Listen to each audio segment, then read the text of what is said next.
내 인생 5년 후 하우석.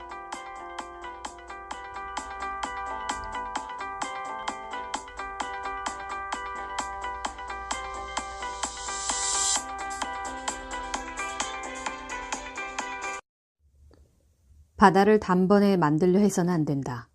우선 냇물부터 만들어야 한다. 탈무드에 나오는 명언이다. 원대한 꿈은 작은 발걸음에서 시작한다는 인생의 진리를 담고 있다. 1997년 나는 월간 쿠폰클럽이라는 잡지의 창간호를 펴내면서 내 인생 첫 사업을 시작했다.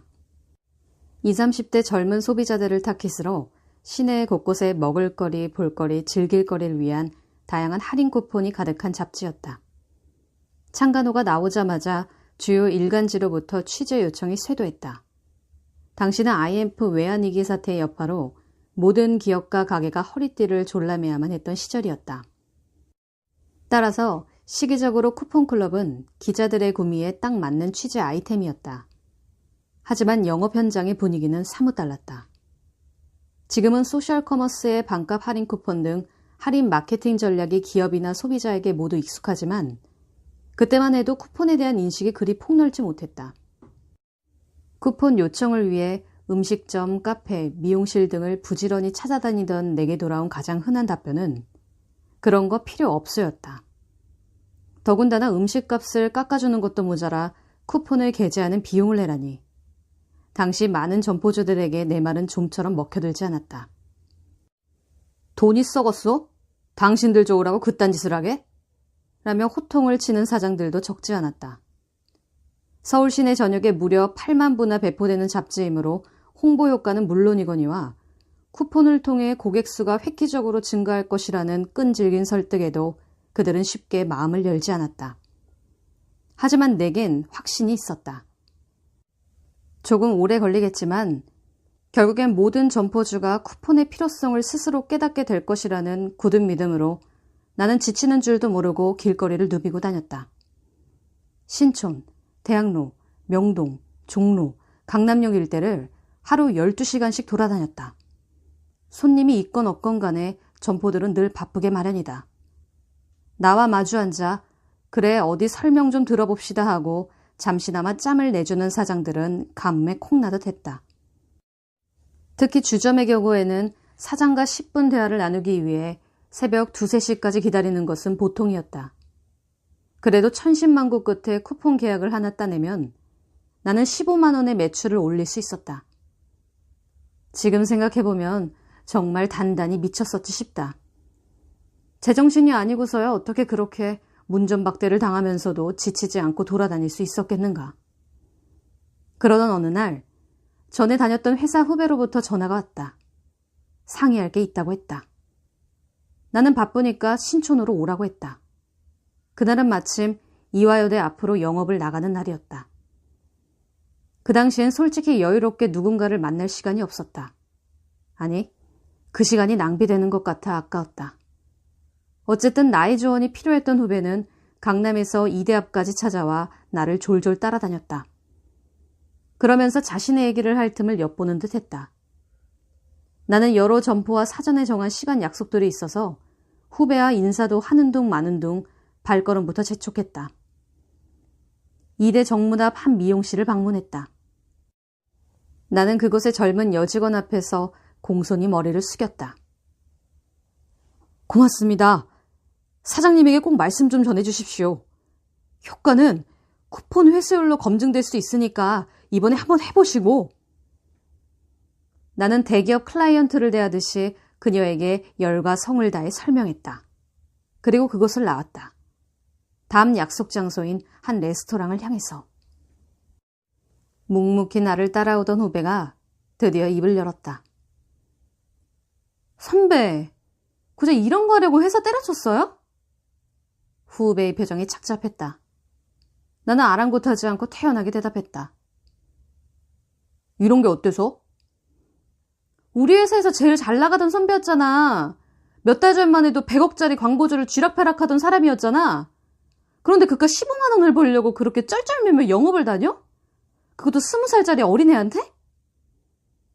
나는 그를 천천히 바라보며 미소를 지었다. 꼭 돈 때문이 아니야.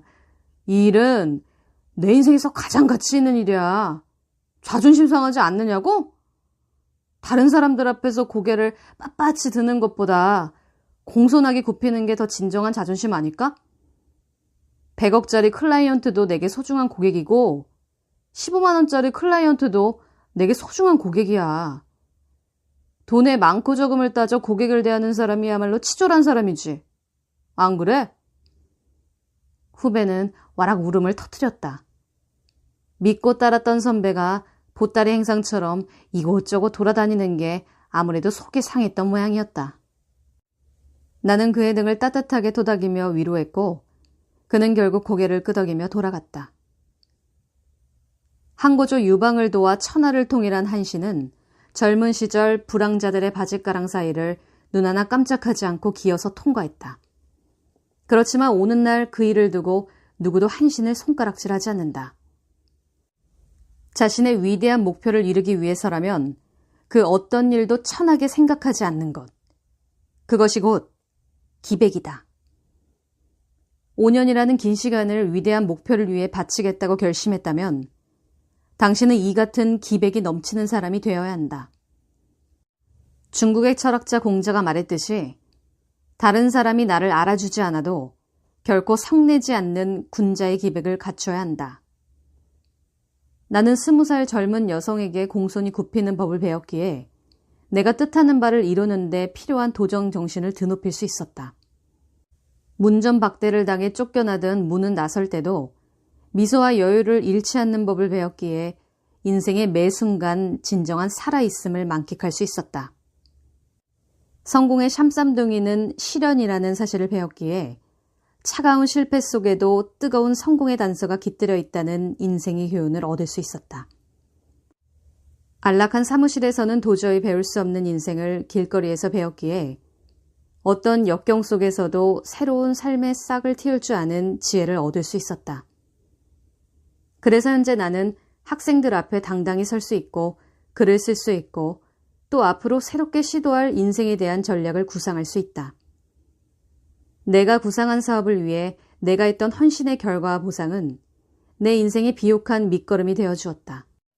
당장 밥을 굶어도 늘 기백을 잃지 않고자 했던 당당함이 내 인생의 가장 빛나는 등불이 되어주고 있다. 기백을 가진 사람은 결코 일이 일비하지 않는다. 남이 나를 알아주지 않을까 전전긍긍하지 않는다. 기백을 가진 사람은 유유자적 가볍게 걷는다. 거침없이 자신의 삶을 향해 똑바로 걷는다. 중국의 철학자 노자는 말한다. 큰 나무도 가느다란 가지에서 시작된다. 10층 석탑도 작은 벽돌을 하나하나 쌓아 올리는 것에서 출발한다. 천리길도 한 걸음부터 시작이다. 마지막에 이르기까지 처음과 마찬가지로 주의를 기울이면 어떤 일이라도 탁월하게 해낼 수 있다. 큰 것을 택한다고 그것이 무조건 기백은 아니다. 아무리 작은 것이라도 부끄럼 없이 자신의 결단대로 선택하는 것. 그것이 기백이다. 기백의 반대편에는 자기 합리화의 유혹이 손짓하고 있다. 우리의 인생 전략이 그 유혹에 포착되는 순간 우리의 삶은 변명으로 일관된다. 세계적인 자기개발 컨설턴트 브라이언 트레이시는 결심의 기술이라는 책에서 다음과 같이 말한다. 보통 사람은 일이 잘 풀리지 않으면 늘 다른 사람이나 환경 탓으로 돌린다. 그러나 뛰어난 사람은 자신의 내면을 성찰한다. 나의 어떤 점이 나 자신을 주저하게 만드는 것일까 하고 스스로에게 묻는다. 성공은 가능성에 초점을 맞추고 실패는 합리화에 초점을 맞춘다. 성공하는 사람들은 1%의 가능성을 추구하고 실패하는 사람들은 실패할 수밖에 없는 99%의 이유를 추구한다. 실패하는 사람들도 목표는 위대하다. 하지만 그 목표에 도달할 수 있는 단 하나의 루트를 찾는 데 집중하지 않는다. 도달할 수 없는 수백 가지의 이유를 찾는 데 혈안이 된다. 그렇게 해야만 심리적 갈등이 없어지고 만족을 얻기 때문이다. 지방대를 졸업하고 대기업에 입사해 임원이 된 지인이 있다. 그는 언젠간 내게 이런 말을 들려주었다. 제가 임원의 자리에 오른 가장 큰 비결은 제가 가진 것이 없었기 때문입니다. 아시다시피 대기업에는 명문대 출신들이 즐비합니다. 그들은 서로서로 통하는 네트워크를 갖고 있죠. 그런데 이 네트워크라는 게 부작용이 큽니다. 서로가 서로를 끌어주고 밀어주며 시너지 효과를 내면 좋은데 그렇지 않은 경우가 많이 생기죠. 가령 A와 B가 같은 명문대 출신이라고 해보죠. 그러면 A와 B는 선의의 경쟁을 펼치기보다는 서로 암묵적으로 단합을 할 가능성이 많아요. A는 B가 한 만큼만 일을 합니다. B도 A가 한 만큼만 일을 하죠. 어느 날 상사가 A와 B를 불러 야단을 칩니다. 그래도 A와 B는 별 충격을 받지 않습니다. 혼자 깨진 게 아니라 같이 깨졌으니까요. 일종의 동료의식 같은 게 두 사람 사이에 강하게 작용하는 거죠. 그래서 별 발전이 없습니다. 하지만 저와 같은 경우 회사 내에 같은 학교 출신이 거의 없습니다. 네트워크를 만들 수가 없죠. 무조건 각계 전투를 해야 합니다. 어떻게든 명문대 출신들의 틈바구니에서 홀로 치고 올라가야 합니다. 그러다 보니 자연스럽게 독종이 됐고 깨지는 걸 못 견뎌하게 됐죠. 함께 깨쳐줄 사람이 없으니까요. 내가 깨지면 손가락질할 사람들이 언제나 줄지어 기다리고 있었으니까요. 그걸 절대 용납하지 않았기에 임원까지 승진할 수 있었던 것 같아요. 가진 것이 없는 사람이 가진 것 많은 사람보다 성공할 가능성이 더 높다는 사실을 당신은 어떻게 받아들이는가? 이는 매우 의미심장한 성공 방정식이다. 결국 무소의 뿔처럼 혼자서 가는 사람이 성공하는 것이다. 가진 것이 없다고 해서 슬퍼하거나 노여워할 일이 결코 아니다. 인생에서 우리가 가져야 할 것이 단 하나 있다면 그건 바로 당당한 기백이다. 기백과 동행하는 한 당신의 인생은 천군만마를 얻은 격이다. 스티브 잡스는 이렇게 말했다. 위대한 목수는 아무도 볼 수 없다고 해서 장롱 뒷판에 나쁜 목재를 쓰지 않는다. 인생 전략을 설계할 때 결코 나쁜 목재를 써서는 안 된다.